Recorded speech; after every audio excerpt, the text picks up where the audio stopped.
ایسا نہیں ہو سکتا کہ محمد صلی اللہ علیہ وسلم جھوٹے ہوں، کیونکہ اتنے لوگ نقل کرتے آئے ہیں، اتنے لوگ آپ کی صداقت اور آپ کی امانت، کسی جھوٹے آدمی کی تعریف کرنے والے اتنے نہیں ہوتے. تبھی تو قرآن نے قسم اٹھائی ہے، نون والقلم وما یسطرون ما انت بنعمت ربک بمجنون. مشرکین کہتے تھے آپ پاگل ہیں، معاذ اللہ دیوانے ہیں. اللہ نے کہا قلم کی قسم اور ان تحریروں کی قسم جو قلم سے لکھی جائیں گی، اے محمد تو دیوانہ نہیں ہے. اس وقت یہ آیت سمجھ میں نہیں آئی تھی مشرکین کے، آج سمجھ میں آتی ہے کہ اگر وہ دیوانے ہوتے تو قلم سے ان کے اقوال اتنے نہ دنیا میں سب سے زیادہ کسی کی زندگی پہ لکھا گیا ہے تو وہ محمد صلی اللہ علیہ وسلم ہے، جن کی سیرت دنیا میں سب سے زیادہ تعریف اللہ کے بعد اگر کسی کی گئی ہے تو وہ محمد. اور ریٹن تعریف تقریروں میں اس کے علاوہ دنیا میں کسی کی زبان سے نکلے ہوئے لفظ کو ریٹن فارم میں اتنی زیادہ تعداد میں اگر لایا گیا ہے تو وہ صرف کون ہے؟ محمد صلی اللہ علیہ وسلم. دنیا میں کسی کی اداؤں کو اتنا زیادہ ریٹن فارم میں لایا گیا ہے. ادا ہنستے کیسے تھے، چلتے کیسے تھے، کھانا کیسے کھاتے تھے، کیا کھاتے تھے، سب سے زیادہ کس کے بارے میں لکھا گیا ہے؟ محمد صلی اللہ علیہ وسلم. دنیا میں کسی کے قول کی حفاظت اتنی مضبوط بنیادوں پہ ہوئی ہو کہ پوری سندیں چلتی ہوں. حدثنی فلان قال حدثنی فلان قال حدثنی فلان قال حدثنی فلان قال سمعت ابا ہریرہ قال سمعت النبی صلی اللہ علیہ وسلم یقول، مجھ سے فلاں ہے، مجھ سے فلاں ہے، مجھ سے فلاں ہے. یہ بھی ریٹن فارم میں حدیثوں کی کتابیں. اتنے اقوال کسی کے بھی کسی دیوانے کو دنیا میں اتنی عزت نہیں ملتی. اگر ملے تو اس کا مطلب یہ ساری دنیا پاگل ہے. پھر کیا خیال ہے بھائی؟ اگر یہ پڑوسی بھی کہہ رہے ہیں آپ کے ابو ہیں، وہ پڑوسی بھی کہہ رہے ہیں آپ کے ابو ہیں، آپ کی امی بھی کہہ رہی ہیں، تو اس کا مطلب یا تو واقعی آپ کے ابو ہیں، ورنہ سب کیا ہیں؟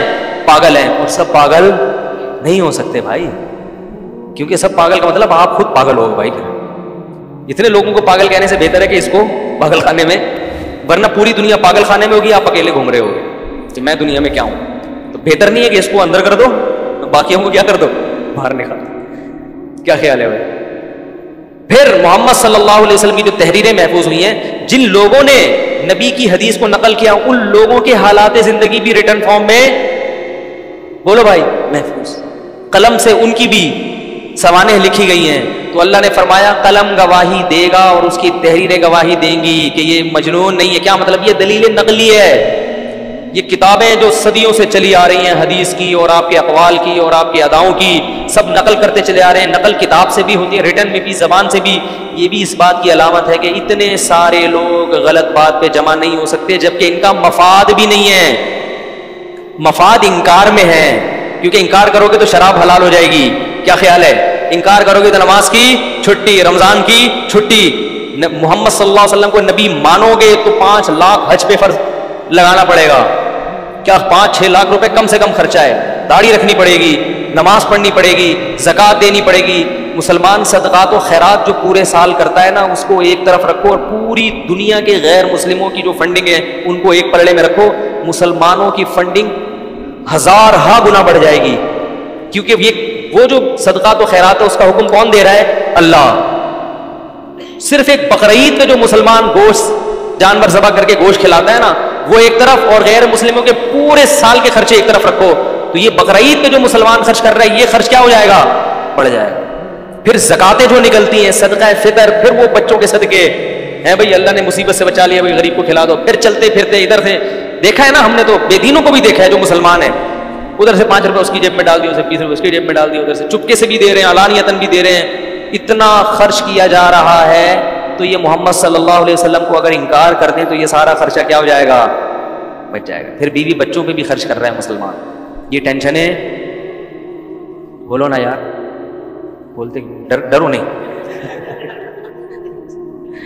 یہ ٹینشن بھی کون اٹھا رہا ہے؟ مسلمان اٹھا رہا ہے. تو پھر اولاد بھی مسلمانوں کی زیادہ ہوتی ہے، تو باپ اپنے بچوں پہ بھی 8-8, 9-9, 10-10 بچوں پہ خرچ کر رہا ہے. غیر مسلم اولاد پہ بھی خرچ.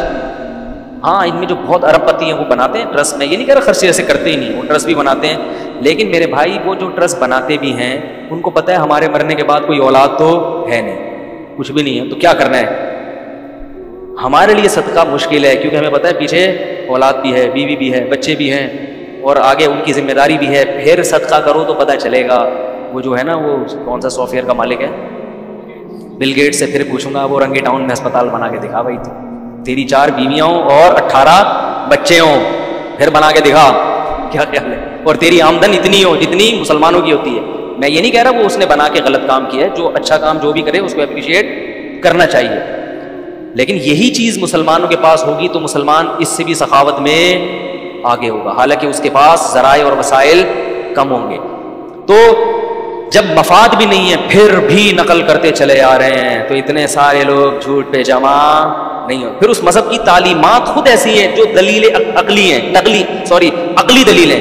تعلیمات میں غور کرو گے تو وہ تعلیمات خود تمہیں لے کر جائیں گی کہ یہ مذہب درست ہے. طہارت سے شروع ہو رہا ہے.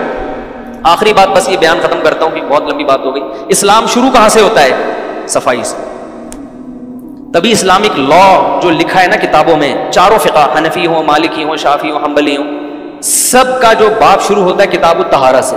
یعنی بچہ جب اسلامی قانون پڑھتا ہے تو سب سے پہلے کہاں سے شروع ہوتا ہے؟ لا, طہارت, پاک صاف. غیر مسلم جب اسلام قبول کرتا ہے سب سے پہلے اسلام اس کو کیا کہتا ہے؟ غسل کرو. تو تعلیمات شروع کہاں سے ہو رہی ہیں؟ پاکیزگی. اس دور میں اتنی پاکیزگی کی تعلیم جب دنیا صفائی کے لفظ سے بھی آشنا نہیں تھی, اور یہ تعلیم دینے والا ایک امی ہے جس نے کسی اسکول میں نہیں پڑھا, کسی یونیورسٹی میں, کسی مدرسے میں. عرب کی ایک بدو قوم میں وہ پیدا ہوا جو لوگ تعلیم اور تہذیب اور تمدن سے کوسوں دور تھے, اور وہ وہاں پانی بھی نہیں تھا. عرب میں آج بھی پیٹرول سستا ہے اور پانی مہنگا ہے. اس دور میں کیا حال ہوگا؟ اور اس دور میں ان کو 5 ٹائم وضو کرنے کا اور دانت صاف کرنے کا, ناک میں پانی ڈالنے کا, قضاء حاجت کے بعد استنجا کرنے کا, اور ہاتھ پانی میں ڈالنے کا حکم دیا جا رہا ہے. نبی نے فرمایا جب صبح اٹھ کے ہاتھ بالٹی میں ڈالو تو پہلے 3 دفعہ اس ہاتھ کو دھو, اس کے بعد پانی میں ہاتھ ڈالو. عرب کہہ سکتے تھے اتنا پانی کہاں سے لائیں بھائی, کیا خیال ہے بھائی؟ پہلے نبی نے فرمایا ہاتھ کو دھو اس کے بعد. حالانکہ ہاتھ کے گندا ہونے کا یقین نہیں ہے, احتمال ہے کہ رات, حدیث میں آتا ہے اینا باتت یدہ, اسے پتہ نہیں ہے تمہارے ہاتھ نے رات کہاں گزاری ہے, اس احتمال پر گندگی نہ لگی ہو. فرمایا برتن میں ہاتھ مت ڈالو, پہلے ہاتھ کو 3 دفعہ دھو, اس کے بعد فلا یغمسن یدہ حتی یغسلها ثلاثا. یہ قدوری جو ہے نا فقہ کی کتاب, اس میں سب سے پہلے یہ مسئلہ بیان کیا جاتا ہے, پانی میں ہاتھ ڈالنے کا طریقہ. یہ عرب کے بدوؤں کو سکھا رہے ہیں محمد صلی اللہ علیہ وسلم. پتہ چلا یہ خود نہیں سکھا رہے, کون سکھا رہا ہے؟ اللہ. وثیابک فطہر, اپنے کپڑوں کو پاک رکھو. تو یہ اسلام میں خود غور کرو گے تو یہ دلیل عقلی ہے, جو غور کرنے پر نتیجے تک پہنچو گے. غور نہیں کرو گے تو جس گھر میں پیدا ہو گئے پھر وہی ہو. کیا خیال ہے؟ ہندو میں پیدا ہو گیا, عیسائی وہ کہہ دو ہم نے, وہ بس ایک ہی جواب ہے, اگر اللہ نے ہمیں مسلمان بنا تو ہندو میں کیوں پیدا کیا؟ ایک عیسائی مجھے کہہ رہا تھا کہ اگر اللہ کو اسلام ہی پسند تھا تو مجھے عیسائیوں میں کیوں پیدا کیا, لہذا میں تو عیسائی رہوں گا. میں نے کہا اس کا مطلب اگر چوروں میں پیدا ہوتے تو کیا رہتے؟ پھر چوریاں ہی کرتے. اگر میں یہ نہیں کہہ رہا کہ عیسائی چور ہوتے ہیں, یہ مقصد نہیں ہے. مطلب یہ کہ آپ دلیل اس کو بنا رہے ہو کہ میں جس گھر میں پیدا ہو گیا تو بس, ایسا نہیں ہوتا. عقل استعمال کرنی پڑے گی. تو قیامت کے دن مشرکین یا کافر کیا کہے گا؟ لو کنا نسمع, ہم دلیل نقلی سے کام لیتے, او ناقل یا عقلی سے کام لیتے تو ہم آج جہنم کی آگ میں نہ جاتے. ہم نے تو دلیل عقلی اور نقلی سے کام تو لیا, مگر ان چیزوں میں جن کا تعلق ہمارے پیٹ سے تھا, رزق سے تھا, ان میں تو بڑے دلائل کے تانے بانے لگائے. لیکن جن چیزوں کا تعلق اللہ تک پہنچنے سے تھا اور حق سیدھے راستے کو پہچاننے سے تھا, اس میں ہم نے نہ عقل سے کام لیا اور نہ کانوں کو ہم نے استعمال کیا. تبھی قرآن کہتے ہیں ان کے کانوں میں ٹاٹ لگ گئے ہیں اور ان کی عقلوں پہ پردہ پڑ گیا ہے. کیونکہ کان استعمال کرنا چھوڑ دیں تو سننے کی صلاحیت ختم, اور عقل استعمال کرنا چھوڑ دی تو سمجھنے کی صلاحیت ختم. اللہ تعالی ہمیں اس دن کے آنے سے پہلے سننے کی بھی توفیق عطا فرمائے اور